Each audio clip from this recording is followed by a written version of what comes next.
Hi, this is Jason Fielder with TriadFormula.com. I want to talk to you about scalping and why the odds are kind of stacked against you as far as making a consistent profit with scalping. Now, if you have a trade, if you're looking to trade, say, the euro, and you have a 2-pip spread and you're looking to get 100 pips or $100, if we're trading in a mini account, this would be, $2 would be our cost here, and we're looking to gain, say, $100. Well, that 2 pips, the cost of that is only 2% of our overall profit.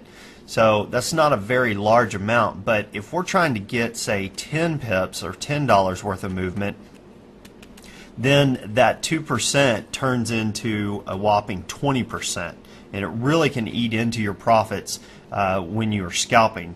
Now, what I'd like to talk about is how you can stack the deck in your favor.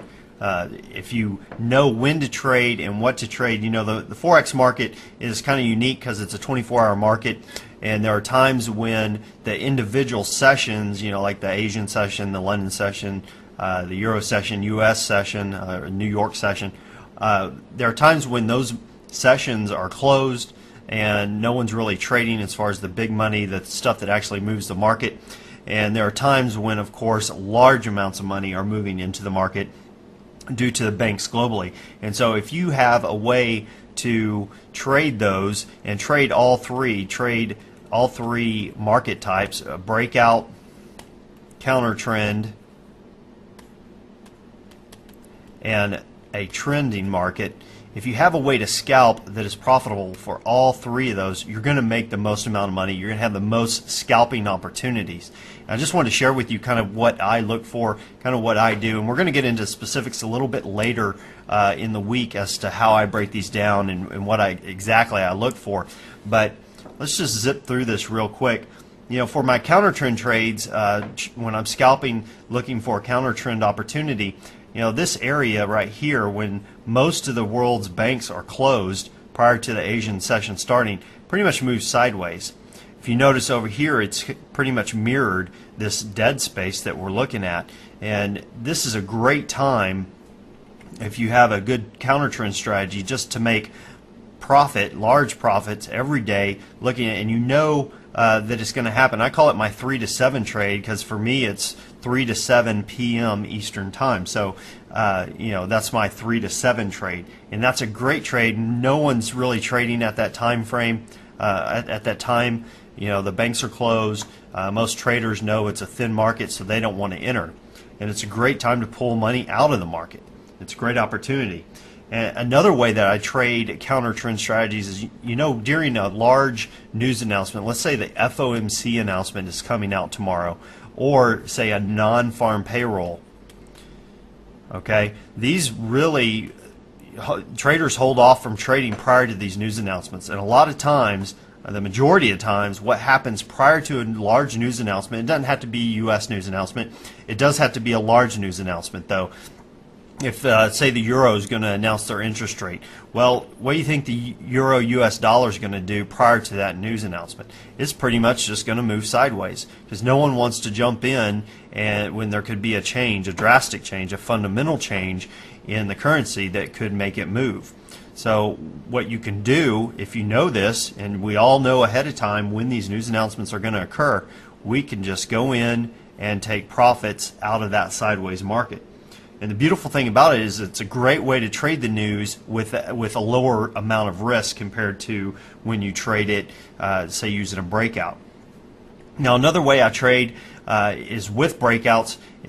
If you notice the different sessions around the world, we have the Asian session, we have the European session, and we also have the London session, and then we have the New York session. And at the beginning of these sessions, we have a lot of money coming in, and this is where I use a breakout strategy to scalp the market. And I know when these are going to occur. I know that every day, at these 4 times, I'm going to be looking at the market. And it doesn't take a whole lot of time, but if the scalp is there, I'm going to take it, and if it's not, I'll come back tomorrow. So using breakouts to scalp the market can be extremely profitable as well. I also use the breakout strategy to trade the news on occasion. It's riskier, so I definitely leverage down, but it is something that I do. So that's another way that you can scalp the market using a breakout strategy. And of course, trend strategy, which I haven't really talked about, you can look for at any time. And I have setups that I use that I can trade the market. Look for those setups. I look for setups, and it allows me to trade on pretty much any time frame I want. I can look for setups, from the month down to the 30-minute time frame for scalping the market. As far as the setups, and I actually can scalp the market on the minute time frame, the 5-minute, 15-minute, 30-minute. I typically do the majority of my scalping on the 15 and 30-minute. Occasionally drop down to the 5-minute. Really don't touch the 1 minute, although you can. I just find that the accuracy is really good on the 15-minute time frame. It allows you to get in and get out and not risk that much overall. So that's a great way to, whenever you're looking at the markets, whatever time period it is, to look for opportunities. So I have scalping opportunities I know they're going to come up every day, that time at a certain time frame, so that allows me to plan and have a schedule that way. I also have scalping strategies where I can just jump in the market, and if I have some free time or my schedule's kind of switched around, I can jump in and look for opportunities and pull pips out of the market, and I'm not locked down to those specific time frames to trade. Well, that about does it for what I wanted to go over, just real quick. And like I said, we're going to get into in future videos, we're going to get into very specific, how do I do this? How am I able to use a counter trend strategy prior to the news to pull out profit? How do I use a breakout strategy at the open of the markets globally to pull out profits? And also, how do I find trends on the 5-minute time frame and the 15-minute time frame? How can I do that? Well, that about does it for now. Until next time, this is Jason Fielder. Good trading.